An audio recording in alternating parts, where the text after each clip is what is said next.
2017년 새해 첫 주일이자 첫날입니다. 우리 새해 새 마음으로 정말 하나님을 바라보며 주님의 청지기로 나아갈 수 있기를 간절히 소망합니다. 사사기 21장 25절에 보면 오늘 본문의 배경은 자기 소견에 옳은 대로 행하는 사사 시대였습니다. 그래서 이스라엘 자손들이 6장 1절에 보면 자기 소견대로 행하다 보니까 여호와의 목전에 악을 행하였고 미디안이 이스라엘 백성들을 7년 동안 지배하게 된 것입니다. 6장 7절에 보면 미디안의 지배를 받는 이스라엘 백성들이 너무너무 괴롭고 힘들었어요. 그래서 하나님께 간절히 부르짖어 기도했습니다. 8장 10절에 보니까 하나님은 기드온과 300용사를 정하여 미디안 연합군 12만 명을 죽였고 나머지 12,000명은 도망쳤습니다. 대단한 결과죠. 300명과 12만 명을 구하고 이게 비교해봐도 정말 400배가 넘는 도저히 이길 수 없는 이 전쟁을 하나님의 능력으로 승리했음을 보여주고 있습니다.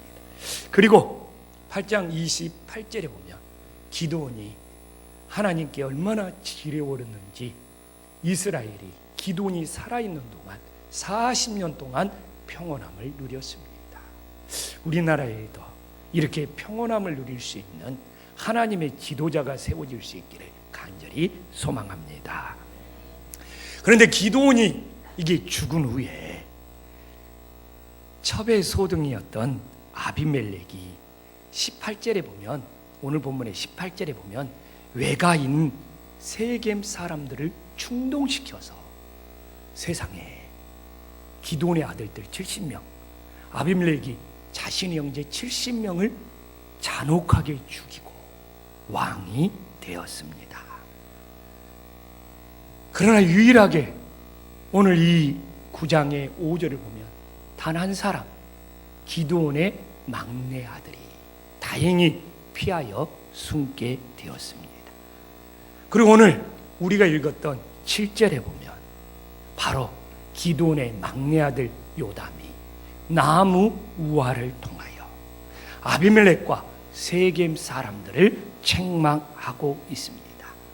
그래서 저는 이 새해를 맞이하여 이 요담이 우리에게 들려주는 이 나무 우화에 담긴 뜻이 무엇인지를 깨닫고 우리들의 삶에 적용함으로 새해에 우리들이 청시기로 헌신할 수 있는 귀한 하나님의 자녀들이 되기를 간절히 소망합니다.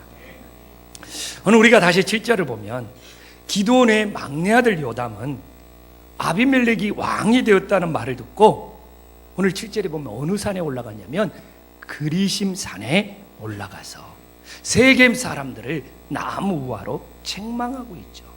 그런데 아주 중요한 것이 신명기 11장 29절에 보면 우리 한 목소리 한번 읽어보겠습니다. 시작.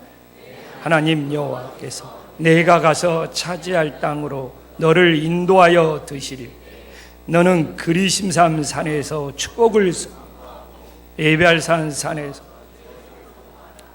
분명히 그리심산은 축복을 선포하는 산이고 에발산은 저주를 선포하는 산인데 이게 오늘 본문 보니까 이 기드온의 막내 아들 요담은 그리심산에 올라가서 축복이 아니라 저주를 선포하고 있는 거예요.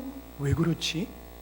그리심산에서는 축복을 선포하는 것인데 왜 요담은 오늘 이게 나무 우화로 분명히 저주를 내리고 책망을 하는 건데 왜 축복의 산 그리심산에 올라갔을까?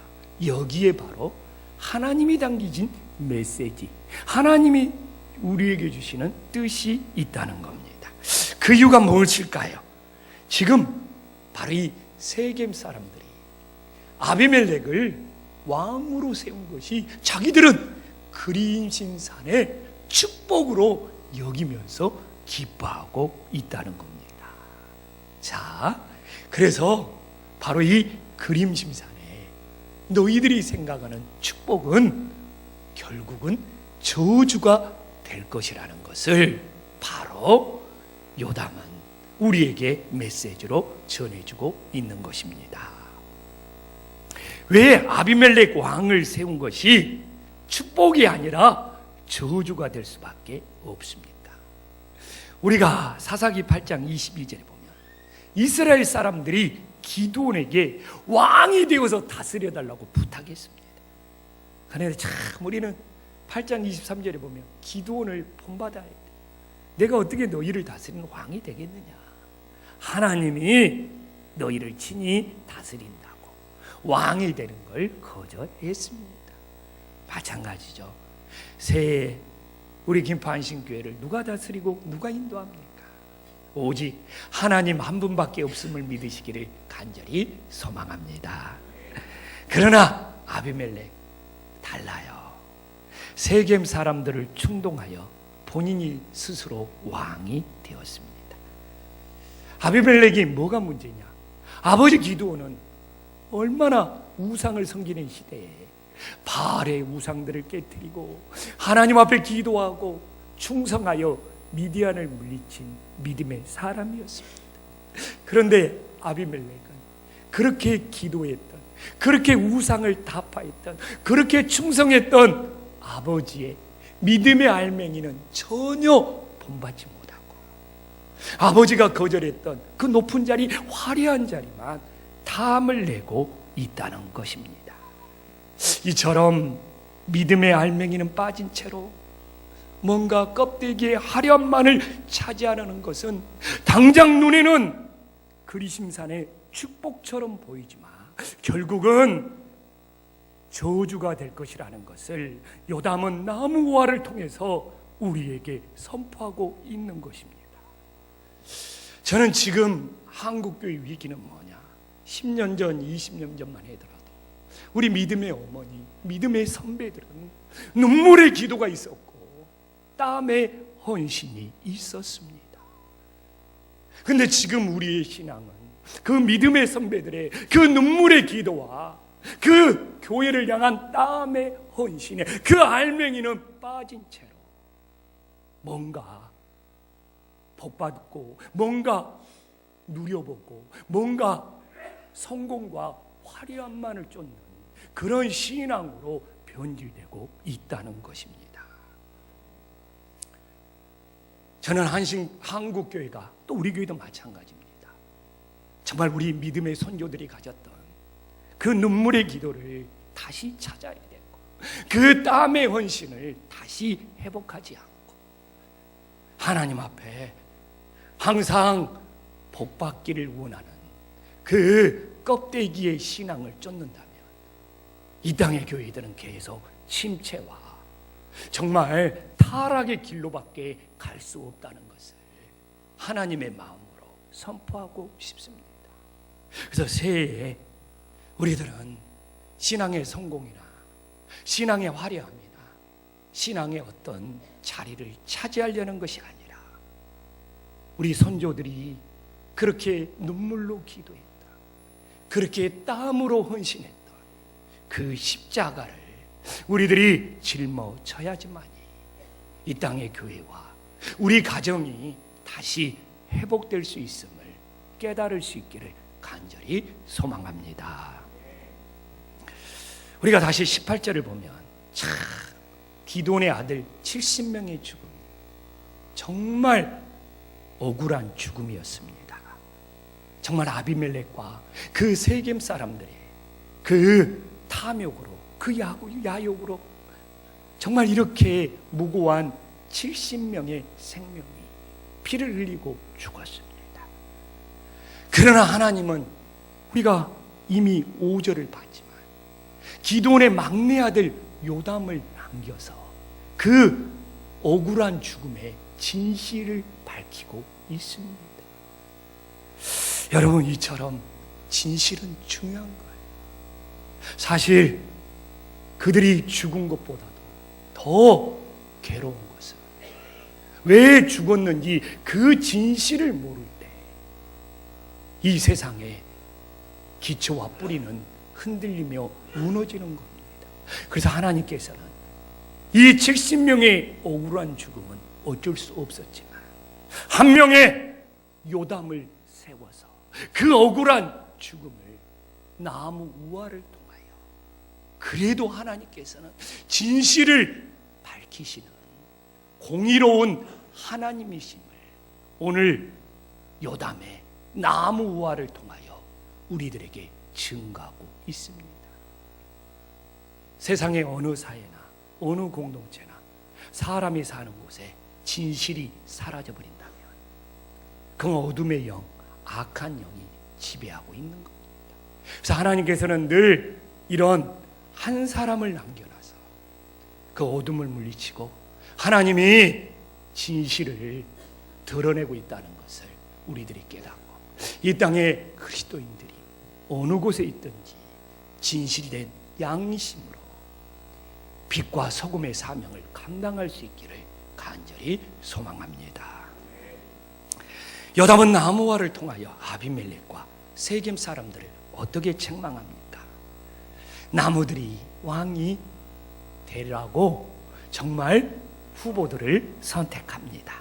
8절에 보면 첫 번째 후보는 감람나무고, 두 번째 후보는 10절에 무화과 나무고, 세 번째 후보는 12절에 포도나무, 또한 가시나무까지 4명의 후보가 있음을 알 수 있습니다. 4나무가 모두 다 왕의 권유를 받았는데 가시나무를 제외한 감람나무, 무화과나무, 포도나무는 똑같은 이유로 거절을 하고 있습니다. 그 이유가 무엇입니까?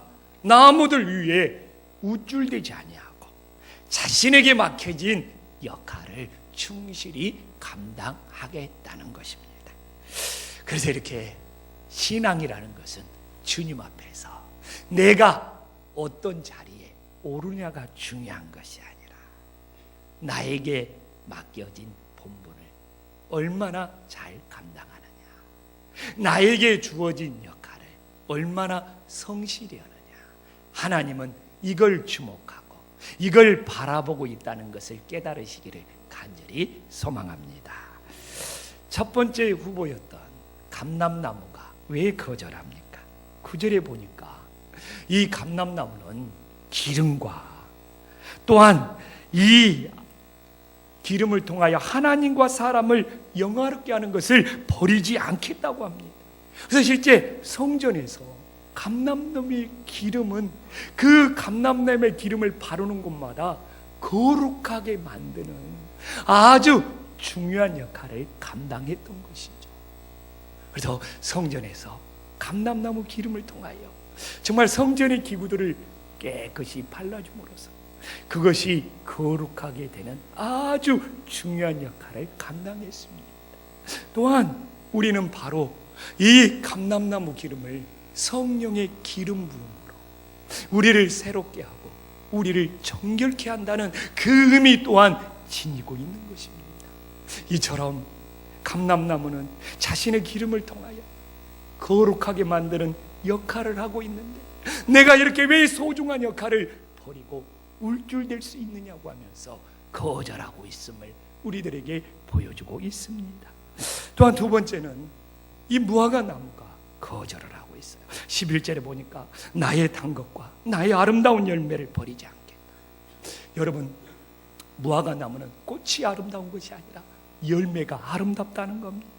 성전의 무화과 나무, 성전에서 유일하게 하나님께 드려지는 열매는 아름다운 무화과 나무의 열매였어요.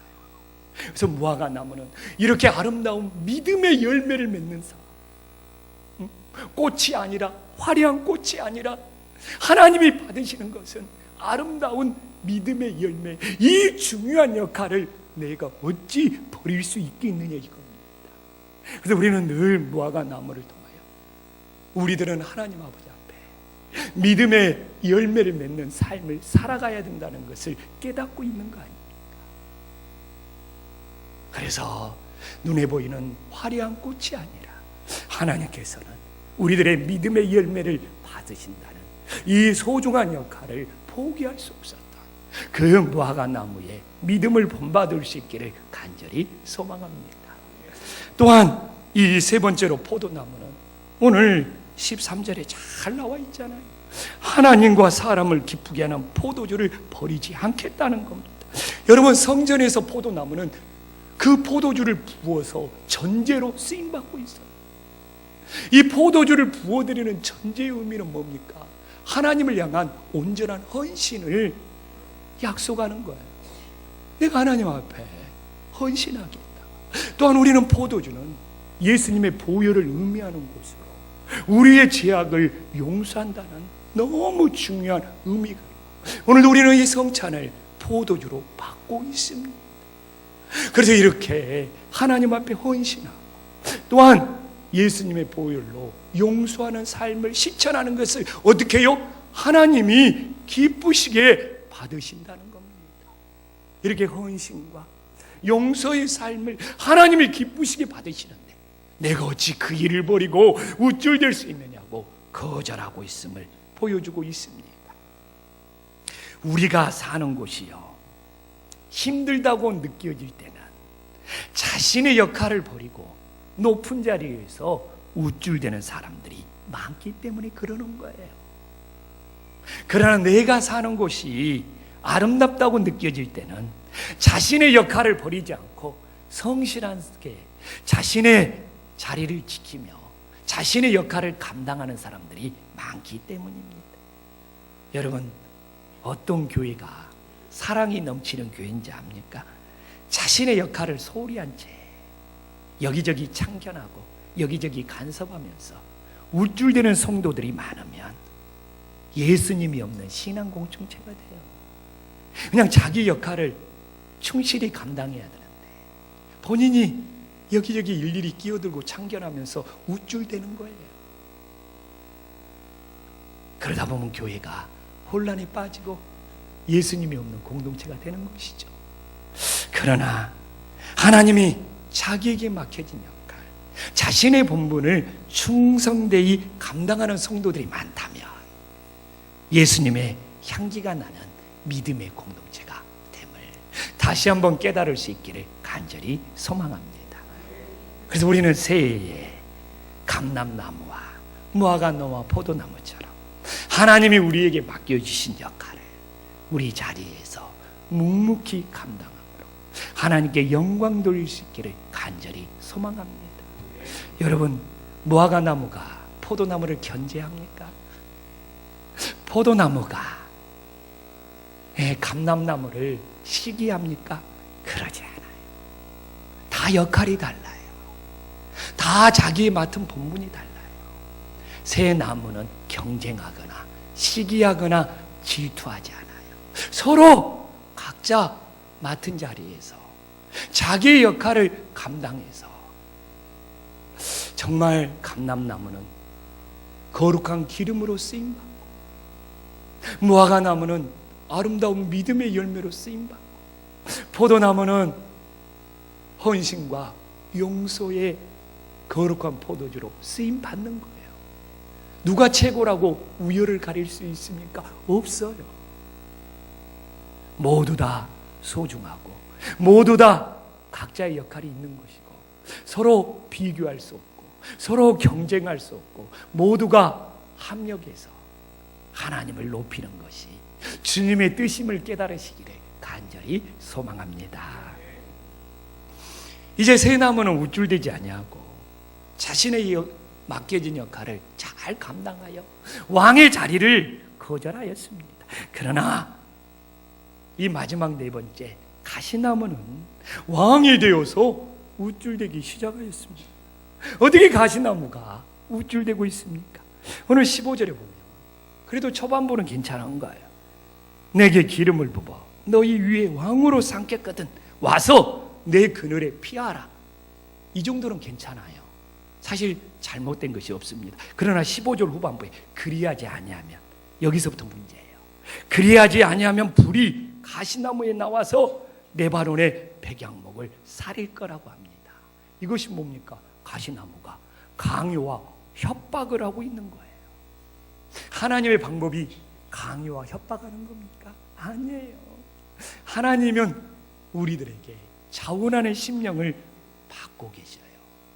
베드로전서 5장 2절 봐볼까요? 여기에 강요와 협박이 또 자원하는 심령이 잘 나와 있어요. 한 목소리 읽어보겠습니다. 시작. 너희 중에 있는 하나님의 양무리를 억지로 하지 말고 하나님의 뜻을 따라 자원함으로 더러운 이득을 위하여 하지 말고. 여러분, 하나님이 받으시는 것은 오늘 베드로전서 5장 2절을 보면 뭡니까? 하나님의 뜻을 따라 자원하는 거예요. 여러분, 여기서 중요한 것이 하나님의 뜻이에요. 자기의 뜻을 따라 자원하는 것이 아니에요. 하나님의 뜻, 하나님이 원하는 곳에 우리가 자원하는 거예요. 그리고 뭡니까? 기꺼이 하는 거예요. 여기서 기꺼이라는 것은 즐거움이 담겨져 있습니다. 그러나 강요나 협박은 뭐예요? 억지로 하고 있다는 거예요. 더러운 이득을 위해서 하고 있다는 거예요. 여러분, 새해를 맞이하여 여러분들은 어떤 청지기가 되고자 하십니까? 정말 하나님의 뜻을 따라 자원하고 맡겨진 일을 기꺼이 할 수 있는 선한 청지기들이 될 수 있기를 간절히 소망합니다. 그렇기 때문에 사단은 끊임없이 강요와 협박으로 우리를 유혹하죠. 근데 교회가 하나님의 일이라고 하면서 강요와 협박을 사용하고 있다는 거예요. 예를 들어 볼까요? 너 이거 교회 일을 하면 하나님이 축복 주셔. 그러니까 너 축복 받으려면 교회에서 일해야 돼. 이건 강요죠. 축복을 빌미로 억지로 일을 시키고 있잖아. 이건 강요예요. 협박은 뭐냐? 너 이거 교회에서 봉사 안 하면 하나님이 벌 줘. 이건 협박이죠. 우리는 신앙생활을 하면서 우리 자신도 모르게 수없이 강요를 당해왔습니다.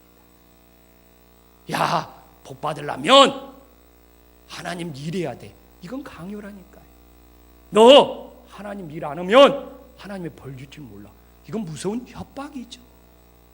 그러나 교회는 자원하는 심령, 기꺼이 하는 마음을 기다리기보다는 교회에 뭔가 일할 사람이 필요하면 복을 빌미로 복 받으려면 일해야 된다고 강요하고, 정말 교회에서 일하지 아니하면 하나님이 벌 준다고 협박하는 것에 끊임없이 사용해 왔음을 우리는 회개해야 합니다. 저도 자유롭지 못해요. 그러나 이제는 늘 목회자로 살면서 하나님 일해야지만이 복 받는다는 강요와 하나님 일하지 않는다면 벌 받는다는 이 협박에서 우리 한신교회는 벗어나고 지나온 삶을 회개하고 이제는 자원하는 심령으로 기꺼이 헌신할 수 있는 그런 성숙한 교회로 나아가는 새해가 될 수 있기를 간절히 소망합니다. 여러분, 오늘 우리는 이렇게 가시나무 하면 선입견이 있어요. 누군가 가시로 찌르며 상처를 준다는 것에 초점을 맞춥니다. 그러다 보니까 하나님이 전하는 메시지의 본질을 잃어버리는 거예요. 여러분, 여기에 나온 네 나무는 다 열매를 맺는 과실나무예요. 여러분, 새 나무는 과실나무인데 마지막 가시나무는 과실나무가 아니면 이건 후보로 성립이 안 되는 거고 비교가 잘못되어 있는 겁니다. 요담이 말하는 가시나무는 실제 이스라엘은 아타드로서 열매를 맺는 과실수입니다. 그래야지 내 나무가 공평한 거죠. 그럼 우리는 선입관에 갇혀버려요. 남들을 가시로 찌르듯이 상처 주는 그런 지도자, 그런 삶이 되지 말자. 그러니까 하나님의 속뜻을 몰라버리는 경우가 너무 많아요. 그러나 저는 묵상하면서 앞에 새 나무가 과실나무든 네 번째 나무도 과실나무여야지 후보로서 공평하고 형평성이 있는 거예요. 실제 찾아보니까 요담이 말하는 아타드, 이건 열매를 맺어요. 우리 가시가 있는 탱자가 열매를 맺듯이 탱자나무에 가시 있죠? 혹시 내가 또 실수할지 모르니까 이렇게 가시나무도 탱자처럼 열매를 맺는데 실제 시장에서 이 아타드, 이 가시나무가 맞는 열매를 팔기도 합니다. 아주 가난한 사람들이 배고플 때 어쩔 수 없이 사 먹어요. 인기는 없어요. 왜? 씨앗이 너무 크고 살짝 껍질만 덮여 있어요. 먹을 것이 없어요.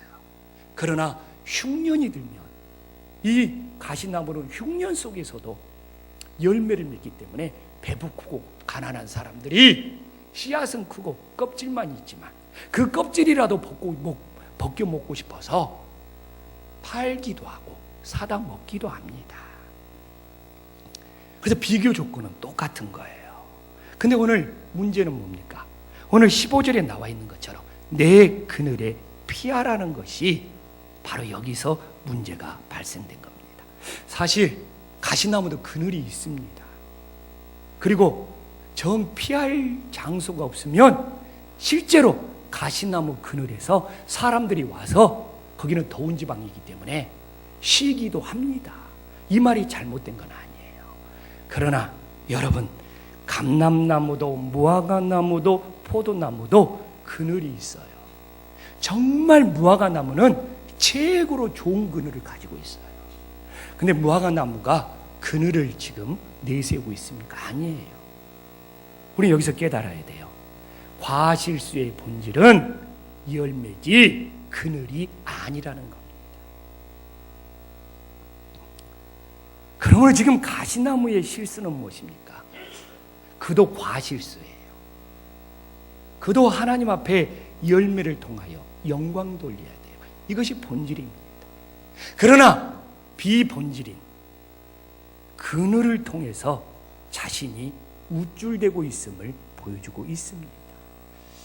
여러분, 지금도 많은 사람들이 누군가에게 그늘이 되려고 우쭐댑니다.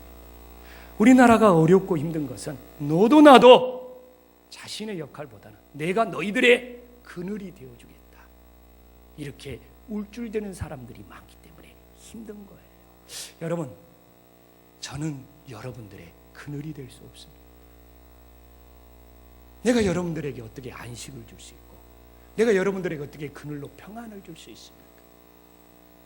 이 땅에 우리의 유일한 그늘이 되시는 분은 예수님 한 분밖에 없음을 믿으시기를 간절히 소망합니다. 그러나 저는 내 자신의 열매를 맺을 수 있어요. 그리고 이 열매를 통하여 많은 사람들에게 유익을 줄 수 있는 거예요. 우리나라가 힘든 것도 똑같습니다.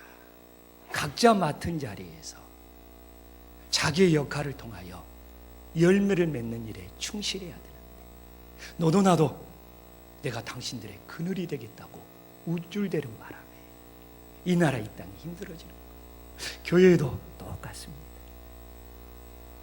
자기가 맡은 자리에서 자기의 역할을 통하여 하나님이 기뻐하시는 열매를 맺어야 되는데 내가 당신들을 돕겠다고 참견하고 간섭하면서 우쭐대면서 뭔가 그늘이 될 수 있다는 이 교만, 자기 자신도 모르게 속고 있는 거예요. 내가 누구에게 도움을 줄 수 있고 그늘이 될 수 있습니까? 이것이 자신도 모르는 무서운 교만에 빠져 있는 것입니다. 과실수의 본질은 그늘이 아니고 열매예요. 그러나 너무나 많은 사람들이 본질을 망각한 채 비본질에 집착하고 있어서 기초들이 무너지고 뿌리들이 흔들리고 있는 겁니다. 저부터 새해 하나님 앞에 기도하며 다짐합니다. 저는 여러분들의 그늘이 될 수 없습니다. 그러나 제가 하나님 앞에 간절히 기도하는 것이 있다면 하나님이 나에게 맡기신 자리에서 열매를 맺고 싶어요. 그리고 이 열매가 감람나무처럼 포도나무처럼 무화과나무처럼 유익을 줬으면 좋겠어요. 감람나무, 포도나무, 무화과나무 누구에게도 그늘이 되겠다고 우쭐대지 않았어요. 그러나 자기들의 각자의 열매를 맺었을 때 너무나 많은 사람들에게 하나님께는 기쁨이요 사람들에게는 유익을 줄 수 있었어요. 우리는 오늘도 돌아봐야 합니다. 교회에서만의 일이 아니에요. 내 가정에서, 내가 머무는 세상에서, 교회에서 내 역할이 뭔지를 깨닫고 그 자리에서 열매 맺기를 다하는지, 아니면 뭔가 내가 다른 사람에게 도울 수 있다고 정말 울줄대며 그것이 오히려 참견하고 간섭하는 것은 아닌지, 오늘 이 가시나무를 통해서 정말 묵상해 볼 수 있기를 소망합니다. 저는 이 땅의 회복, 이 교회의 회복은 혼란스럽고 어지러울수록 본질로 돌아가야 된다는 사람입니다. 아, 출구가 보이지 않는다. 아, 혼란스럽다. 이럴수록 신앙도 믿음의 본질로 돌아와서 우리의 역할 속에 열매를 맺어야지만 교회가 회복되고 우리나라가 회복된다는 것을 다시 한번 깨닫고 적용할 수 있기를 간절히 소망합니다. 기도하겠습니다.